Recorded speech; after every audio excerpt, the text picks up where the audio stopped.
Hello friends, welcome back to my channel. இன்றைக்கி நம்ம டேப்பியோக்கா தாளிப்பு தான் பார்க்க போகிறோம். அதாவது கப்பக்கிழங்கு வச்சு ஒரு தாளிப்பு ரெசிபி தான் பார்க்க போகிறோம். நிறைய ஃப்ரெண்ட்ஸ் இன்னும் நம்ம சேனலில் சப்ஸ்கிரைப் பண்ணாமலே பார்த்துட்ருக்கிறீங்க. ஸோ ப்ளீஸ் சப்ஸ்கிரைப் பண்ணிவிட்டு பாருங்கள். அப்போ தான் நான் போடுற வீடியோஸ் எல்லாமே மிஸ் ஆகாமல் உடனுடனே உங்களுக்கு நோட்டிஃபிகேஷனில் வரும். இதை கேரளாவில் கப்பக்கிழங்குன்னு சொல்லுவாங்க. அதாவது கப்பை நாங்கள் நாகர்கோவிலில் மரச்சினி கிழங்குன்னு சொல்லுவோம். இன்னும் சில ஊரில் மரவள்ளி கிழங்குன்னு சொல்லுவாங்க. நான் ஆல்ரெடி சொன்ன மாதிரி எல்லோரும் ஒரே அரிசி பருப்பு காய்கறி தான் யூஸ் பண்ணுறோம். பட் அதுக்கு வைக்கிற பேரும் அது பண்ணுற விதம் தான் வேறு. மற்றபடி எல்லாமே சேம் தான். எனக்கு மும்பையில் இந்த மரச்சினி கிழங்குலாம் எப்போவும் கிடைக்காது. ஸோ கிடைக்கும்போது வாங்கி யூஸ் பண்ணிக்கிடுவேன். நாம் வாங்குகிற கிழங்கு இந்த மாதிரி பிஞ்சு கிழங்காக இருந்ததுன்னா, அதாவது நடுவில் நார் இல்லாமல் இருக்கணும், அந்த மாதிரி இருந்ததுன்னா கூட்டு, சிப்ஸு, அடை, தாளிப்பு எல்லாமே டேஸ்ட்டாக இருக்கும். அதே மாதிரி சில கிழங்கோட தோல் பார்த்திங்கன்னா ஒயிட் கலரில் இருக்கும். சில கிழங்கோட தோல் பார்த்திங்கன்னா பிங்க் கலரில் இருக்கும். பிங்க் கலரில் உள்ள தோல் உள்ள கிழங்கு நல்ல டேஸ்ட்டாகவும் இருக்கும், சீக்கிரமாகவும் வெந்துடும். ஸோ அதை மட்டும் கொஞ்சம் பார்த்து வாங்கிக்கோங்க ஃப்ரெண்ட்ஸ். நம்ம கிழங்கு வாங்கும்போது லைட்டாக நகத்தை வச்சு சுரண்டி பார்த்தாலே நமக்கு தெரியும்.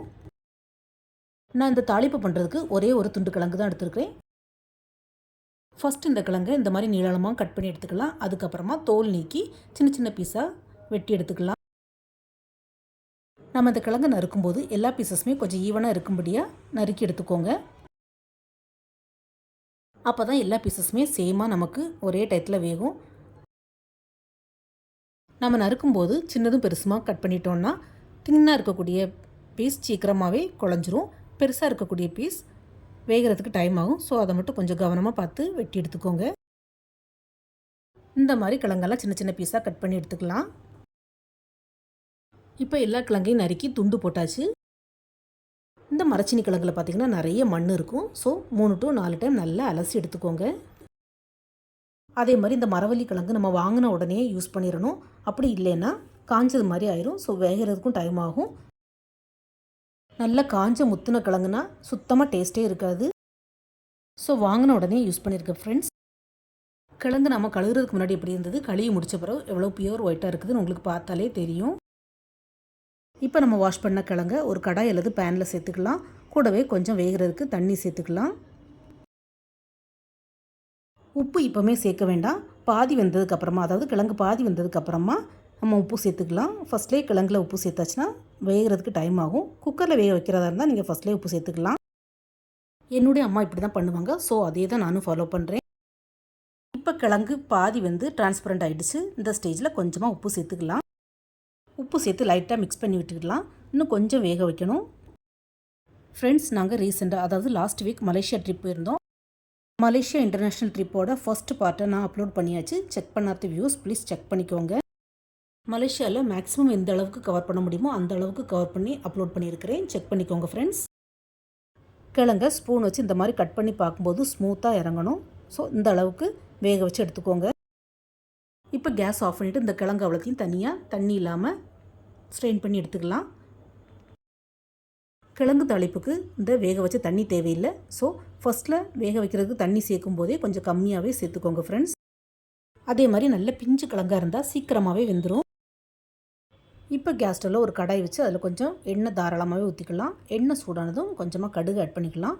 கடுகு பொரிஞ்சதும் கொஞ்சம் உளுத்தம்பருப்பு சேர்த்துக்கலாம். உளுத்தம்பருப்பு போட்டுனதும் மிளகா வத்தல், 2 மிளகா வத்தலை இந்த மாதிரி கிள்ளி சேர்த்துக்கோங்க. காரம் உங்கள் தேவைக்கு தக்கன போட்டுக்கோங்க.